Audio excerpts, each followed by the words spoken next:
అభిమానులందరికీ నమస్సుమాంజలి. ఈరోజు ఈ వీడియో కొంతమంది మిత్రులు అడిగినటువంటి ప్రశ్నకు సమాధానంగా తయారు చేసిన వీడియో.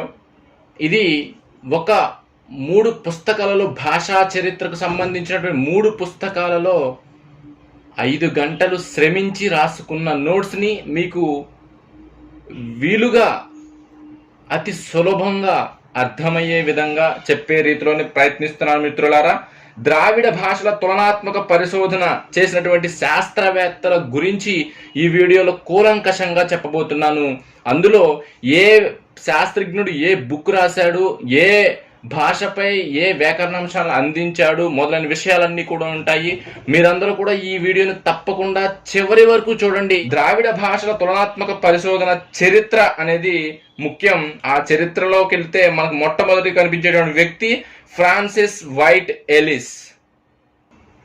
ఆయన ద్రావిడ భాషలను చెప్పుకున్నటువంటి మనం వ్యవహరిస్తున్నాం. ఈ భాషలో చాలా భాషలను ఒక భాషా కుటుంబంగా మొట్టమొదటిసారిగా చెప్పినటువంటి వ్యక్తి ఫ్రాన్సిస్ వైట్ ఎలిస్. ఇక్కడ వరకు ఆయన గుర్తుపెట్టుకోండి. నెక్స్ట్ వస్తే ఆయన గురించే, కానీ ఏడి క్యాంబెల్ 1816లో రచించినటువంటి ఒక గ్రంథం a grammar of the Telugu language. Very very important book అండి. ఇది చాలా ఎగ్జామ్స్లో ఇది అడగడం జరిగింది, గుర్తుపెట్టుకోండి. అయితే ఈ బుక్ గురించి ఫ్రాన్సిస్ వైట్ ఎలిస్కి సంబంధం ఏమిటి అంటే, ఈ పుస్తకానికి ఉపోద్ఘాతం లేదా ముందు మాట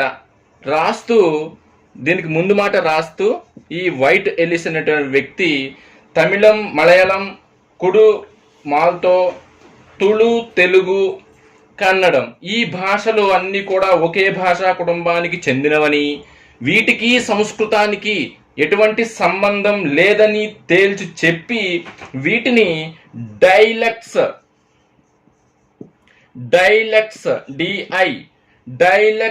ఆఫ్ సౌతర్న్ ఇండియా అనేటువంటి పేరును ఈయన పెట్టడం జరిగింది. ఈ భూమిక అనేది 32 పేజీల్లో ఉందటండి. అయితే దానికి ఉపోద్ఘాతాన్ని ఇటీవల కాలంలో అంటే ఆధునిక కాలంలో 32 పేజీలతో ఒక వ్యాసం రాస్తూ దీన్ని మద్రాసులో అన్నమల యూనివర్సిటీ పేపర్లో ప్రచురించినటువంటి ఘనత ఎవరికి దక్కుతుంది అంటే నిడదవోలు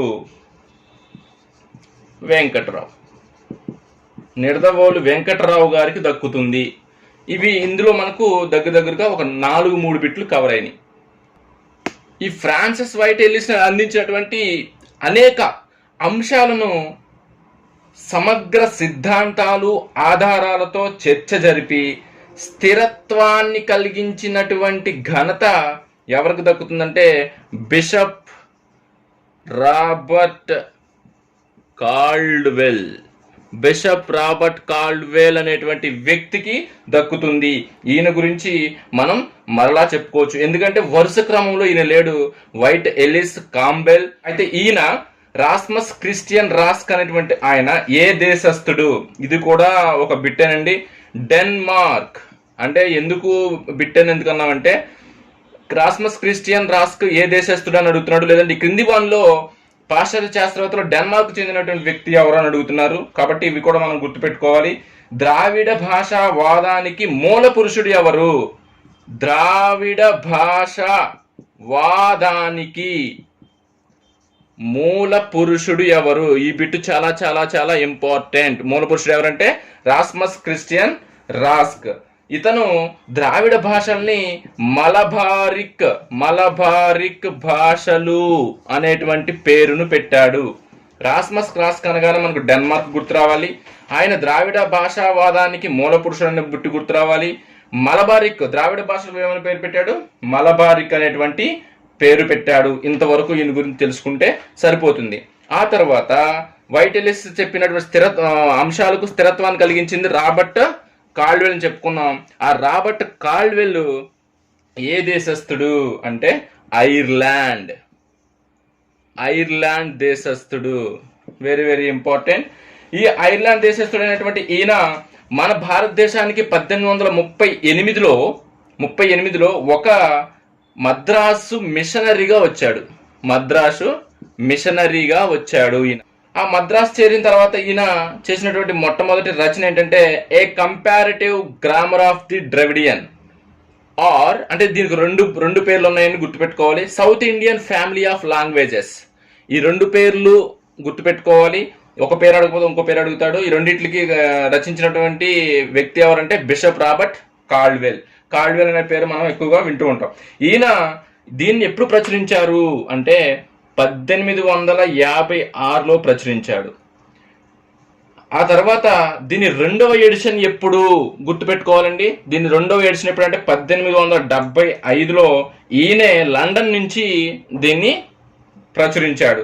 ఆ తర్వాత మూడో ఎడిషన్ వచ్చి 1913లో లండన్ నుంచి వ్యాటు రామకృష్ణ పిల్లయ్య అనే ఇద్దరు దీన్ని సాధించి పరిశోధించి ఏదో రకంగా ప్రచురించారు.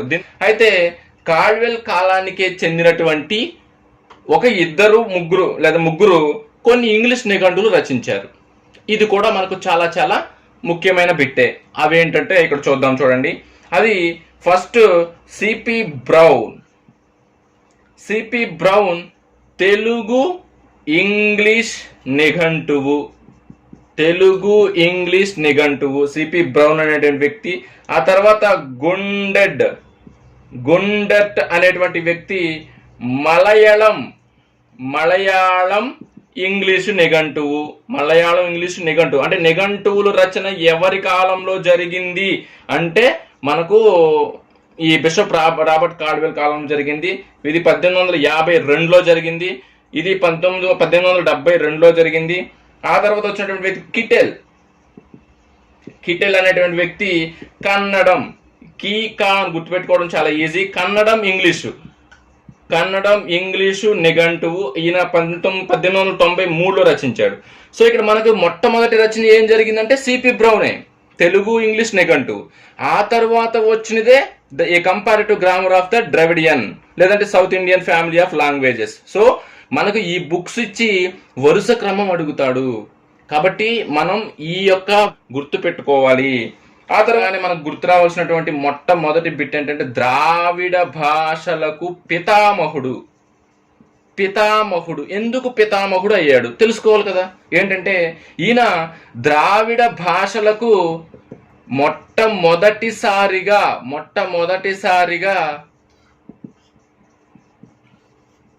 విపులంగా తులనాత్మక వ్యాకరణం రాశాడండి.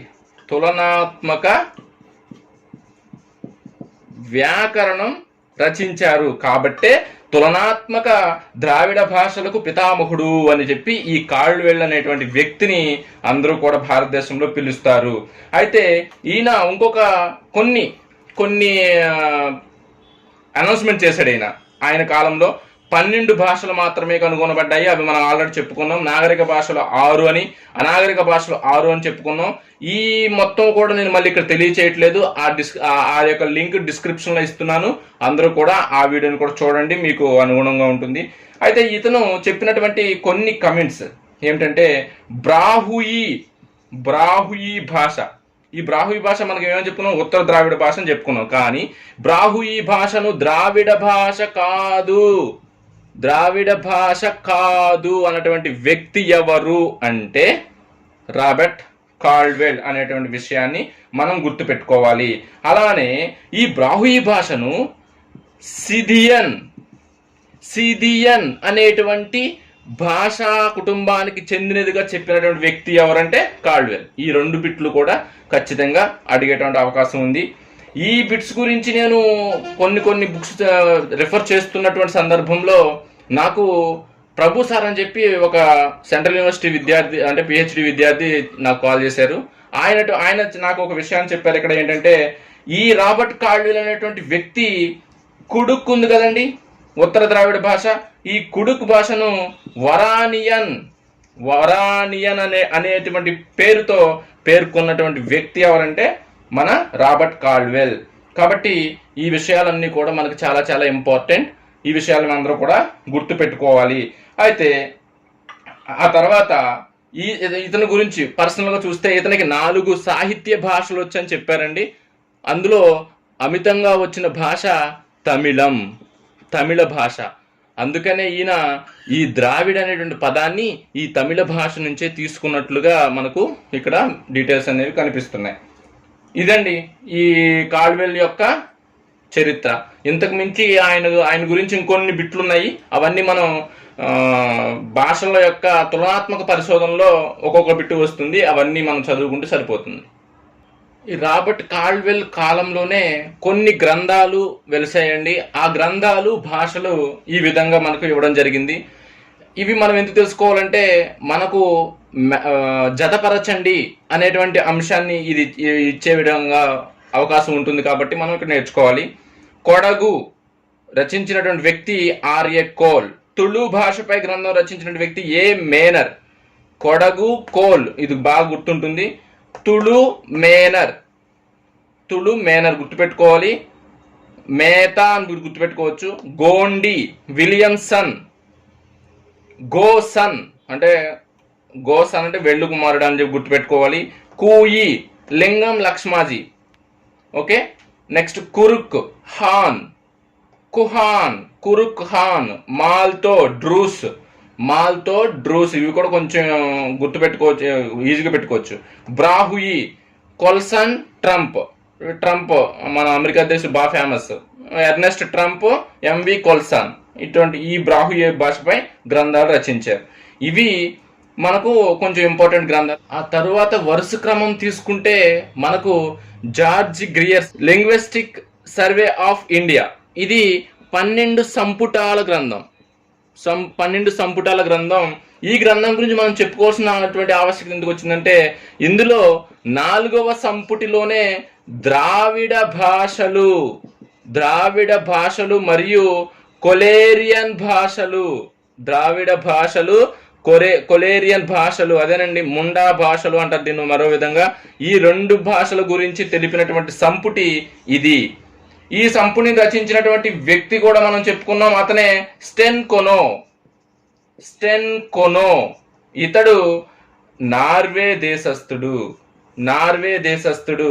మనకు కొంతమంది మాత్రమే దేశాలు ఇవ్వడం జరిగింది కాబట్టి నేను ఇచ్చిన వ్యక్తులనే చెప్తున్నాను. అవి గుర్తుపెట్టుకుంటే మనం సరిపోతుంది. వాళ్ళ గురించి ఇచ్చేటువంటి అవకాశం ఉంటే మనం ఖచ్చితంగా మన మార్క్స్ రీచ్ అయ్యే అవకాశం ఉంటుంది.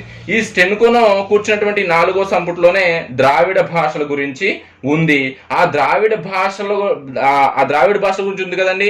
ఈ ద్రావిడ భాషల్లో ఇప్పుడు మనం చూస్తున్నటువంటి భాషల్లో ఎన్ని భాషలు లేవు అంటే ఇది చాలా ఇంపార్టెంట్. 4 భాషలు గురించి లేవు.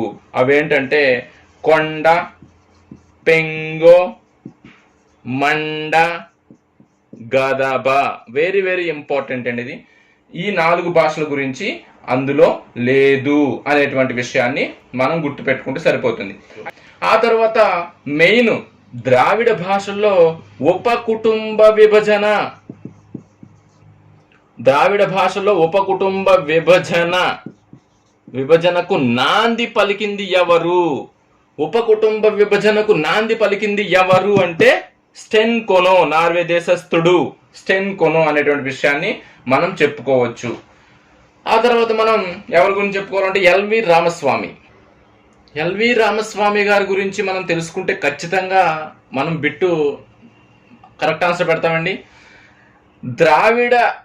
దక్షిణ ద్రావిడ భాషా ఉపకుటుంబానికి ఆ పేరు పెట్టినటువంటి వ్యక్తి ఎవరు? ఎల్వి రామస్వామి అయ్యర్. మనం దక్షిణ ద్రావిడ భాషకు పేరు, ఉత్తర ద్రావిడ భాషకు పేరు, మధ్య ద్రావిడ భాషకు పేర్లు పెట్టినటువంటి వ్యక్తుల గురించి మనం ఆల్రెడీ ముందు వీడియోలో చెప్పుకున్నాం. ఆ ప్రశ్నల గురించి ఆ వివరణ గురించి మళ్ళీ ఇక్కడ చెప్పట్లేదు నేను. 100 వ్యాసాలు రచించారండి ఈయన. ద్రావిడ భాషల గురించి 100 వ్యాసాలు రచించినటువంటి భాషా శాస్త్రవేత్త ఈయన రచించినట్లు ముఖ్యమైనవి a brief account of Malayalam phonetics 1925. నేను పుస్తకము ప్లస్ ఆ యొక్క ఇయర్ కూడా ఇస్తున్నాను. ఇవి చాలా మనకు ఉపయోగపడతాయి వీటి యొక్క ఆర్డర్ ఇచ్చినప్పుడు. గ్రామర్ ఇన్ లీలా తిలకం, వెరీ వెరీ ఇంపార్టెంట్ అండి ఇది. గ్రామర్ ఇన్ లీలా తిలకం అనేటువంటి బుక్ రచించినటువంటి వ్యక్తి ఎవరంటే ఎల్వి రామస్వామి అయ్యర్. 1944లో రచించారండి ఈ బుక్. 1944 లీలా తిలకం. ద ఎవాల్యుయేషన్ ఆఫ్ మలయాళం మోర్ఫాలజీ, తర్వాత ద్రావిడిక్ సంధి, ఇది కూడా చాలా చాలా ఇంపార్టెంట్ అండి. మనకు సంధి అనేటువంటి అంశాన్ని చాలా సార్లు అడిగారు కోరాడ రామకృష్ణయ్య. కానీ ద్రావిడిక్ సంధి అనేటువంటి గ్రంథాన్ని రచించినటువంటి వ్యక్తి ఎవరంటే ఎల్వి రామస్వామి అయ్యర్ 1934-35 మధ్యలో రచించడం జరిగింది. ఆ తర్వాత Brahui forms and Dravidian origins అనేటువంటి గ్రంథాన్ని ఈయన రచించడం జరిగింది. ఆ తర్వాత the morphology of old Tamil verbs, the morphology of old Tamil verb అనేటువంటి పుస్తకాన్ని రచించడం జరిగింది. తర్వాత ఇతను ఈ గ్రంథాలన్నింటిలో చర్చించిన అంశాలని కొన్ని ముఖ్యమైన బిట్లుగా నేను తీసుకురావడం జరిగింది. అందులో మొట్టమొదటిది ఏమిటంటే మలయాళం 9-10 శతాబ్దంలోనే ప్రత్యేక భాషగా ఏర్పడింది అనేటువంటి వాదాన్ని విత్ ప్రూఫ్, అంటే అన్నిటి కూడా సమీకరించి అన్ని రుజువులు ఇప్పించినటువంటి వ్యక్తి ఎవరంటే ఎల్వి రామస్వామి అయ్యర్. అంతేకాకుండా ఈయన ద్రావిడ భాషల్లో తులనాత్మక పరిశోధన చేసే దానిలో చారిత్రక నేపథ్యాన్ని ప్రవేశపెట్టినటువంటి ఘనత ఎల్వి రామస్వామి అయ్యర్ది. ఇది కూడా ఇంపార్టెంట్, ఎందుకంటే ద్రావిడ భాషల తులనాత్మక పరిశోధన జరుగుదాం అందరికీ తెలుసు. అందులో చారిత్రక అంశాలను ఎవరు ప్రవేశపెట్టారా అంటే ఎల్వి రామస్వామి అయ్యర్ అనే విషయాన్ని మనం గుర్తుపెట్టుకోవాలి. అతి ముఖ్యమైనటువంటి వాదన ఏమిటంటే వాంగ్మయ గ్రంథం, సంఘ వాంగ్మయ గ్రంథం ఉంది కదండి. ఈ సంఘమయ వాంగ్మయ గ్రంథాలలో క్రియా నిర్మాణం ఏ విధంగా ఉందో దాని గురించి కూలంకషంగా చర్చించినటువంటి ఘనత కూడా ఎల్వి రామస్వామి అయ్యర్ గారిదే. ఇతను వర్ణ నిర్మాణంపై రచించాడు, పద నిర్మాణంపై రచించాడు, వ్యాసాలు రచించాడండి. తుల్య పదాల సేకరణ విషయంలో కూడా ఈయన అనేక వ్యాసాలను రచించడం జరిగింది. ఆ తర్వాత ఈయన తుళు భాషపై 2 గ్రంథాలు రచించాడటండి. ఆ 2 గ్రంథాలు ఇక్కడ చెప్తున్నాడు. Tulu prose text in 2 dialects, Tulu prose text in 2 dialects. Dialects అంటే మనకు ఆల్రెడీ తెలుసు, మాండలికాలు. Material for a sketch of Tulu phonology, ఇటువంటి విషయాలన్నింటినీ కూడా మనం ఎల్వి రామస్వామి గారి గురించి మనం గుర్తుపెట్టుకోవాలి. అయితే ద్రావిడ భాషా కుటుంబానికి ఇతర భాషా కుటుంబాలకి సంబంధం లేదు అని పరిశోధన చేసినటువంటి ఇద్దరిలో ఒకరు ఎల్వి రామస్వామి అయితే ఇంకొకళ్ళు ఎవరంటే కేవి సుబ్బయ్య. వీళ్ళు భారతీయులు అనేటువంటి విషయాన్ని మనం గుర్తుపెట్టుకోవాలి. ఎవరు ఇద్దరు భారతీయులు అంటే కేవి సుబ్బయ్య గారు మరియు ఎల్వి రామస్వామి అయ్యర్ గారు. అయితే ఈ సుబ్బయ్య గారు వర్ణ వ్యత్యయం గురించి చాలా చర్చ చేశారు. కానీ చివరికి కాల్డ్వెల్ సిద్ధాంతాలనే అన్నిటినీ ఈయన కాపీ కొట్టడం జరిగిందనే విషయాన్ని ఇక్కడ చెప్పడం జరిగింది. అయితే ఈయన చేసిన తప్పుల్ని ఎవరు తప్పుగా నిరూపించారంటే బరో అనేటువంటి విషయాన్ని కూడా మనకి ఇక్కడ చెప్పుకోవడం జరుగుతుంది. ఈయన సజాతి పదాలను మెచ్చుకోవాల్సిన విషయం ఏమిటంటే సజాతి పదాలను మాత్రం సేకరించడం చాలా ముఖ్యమైన విషయంగా మనం చెప్పుకోవచ్చు. అయితే ఇతర భాషలకు ద్రావిడ భాషలకు మధ్య జన్యజనక సంబంధం ఉందా అనేటువంటి విషయాన్ని తెలిసిన మొట్టమొదటి వాళ్ళు తెలుగు వాళ్ళు K V Subbaiah and L V Ramaswamy అనేటువంటి విషయాన్ని మనం గుర్తుపెట్టుకోవాలి. ఇదే విషయాన్ని చెప్పినటువంటి విదేశీయులు చాలా మంది ఉన్నారు. ఆ యొక్క విదేశీయుల గురించి, వాళ్ళు చెప్పినటువంటి విషయాల గురించి, వాళ్ళు ఏ విధంగా ఏ భాషల గురించి చెప్పారో ఈ విషయాల గురించి కూడా మనం చెప్పుకుందాం. ఈ విషయాలన్నింటినీ పార్ట్ 2లో వివరిద్దాం అనుకుంటున్నాను మిత్రులారా. ఇప్పటికే మన వీడియో చాలా లెంత్ అయింది. అందరూ కూడా ఈ వీడియోని చూడండి, తర్వాత పార్ట్ను కూడా చూసి అందరూ మీ మిత్రులందరికీ షేర్ చేయడానికి ట్రై చేయండి. ఎందుకంటే నేను చాలా బుక్స్ని రిఫర్ చేసి ఈ యొక్క అంశాలన్నింటినీ ఎటువంటి స్వార్థపూరితంగా అయినటువంటి ఆకాంక్షలు లేకుండా అందించడం జరుగుతుంది. సర్వేజన సుఖినో భవంతు. స్వస్తి.